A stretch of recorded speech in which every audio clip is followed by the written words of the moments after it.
Marie-Pierre Demont, bienvenue dans mes petits coups de gueule pour remettre de l'humain et de l'happy impact dans ce monde à l'envers.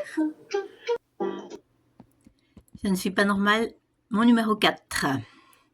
Je ne suis pas normale parce que parfois j'ai l'impression que le monde marche sur la tête et ça depuis très longtemps. C'était déjà un peu le thème de mon dernier short, mais je vais l'aborder sur un autre sujet que l'achat, là, le comportement. Petite, déjà, je comprenais pas pourquoi je devais tenir ma fourchette de la main gauche, alors que j'étais droitière, pour couper. Il fallait changer de main. Je prends toujours ma fourchette de la main droite et mon couteau de la main gauche et je coupe avec et ça va très très bien. Je ne comprenais pas non plus pourquoi il fallait rester assis à la même place, bien sagement, en classe. Alors c'est vrai que j'avais la chance d'apprendre vite, mais j'avais du mal à tenir en place. Et dans les milieux pro, j'étais déjà capable de changer des choses, mais c'est pareil, il fallait rester à sa place. Si j'avais des idées, non, je n'étais pas à la direction, on ne m'écoutait pas. Alors, du coup, j'ai fait une formation et je suis devenue directrice. Et là, tout à coup, on m'écoutait. Mais moi, j'avais pas changé, c'était juste eux qui me regardaient différemment. Tout ça, ce sont des normes comportementales. Je ne suis pas parfaite, mais je sais me conformer aux règles quand elles sont justes. Par exemple, respecter un feu rouge.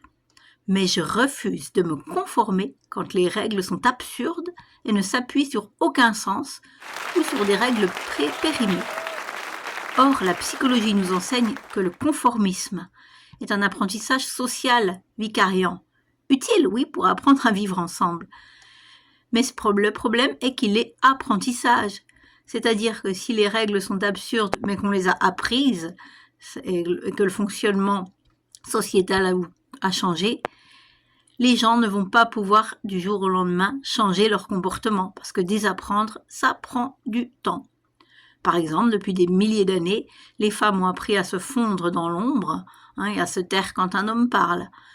Et d'où une certaine violence depuis quelques dizaines d'années où elles ont pris conscience de cette vaste supercherie multiséculaire.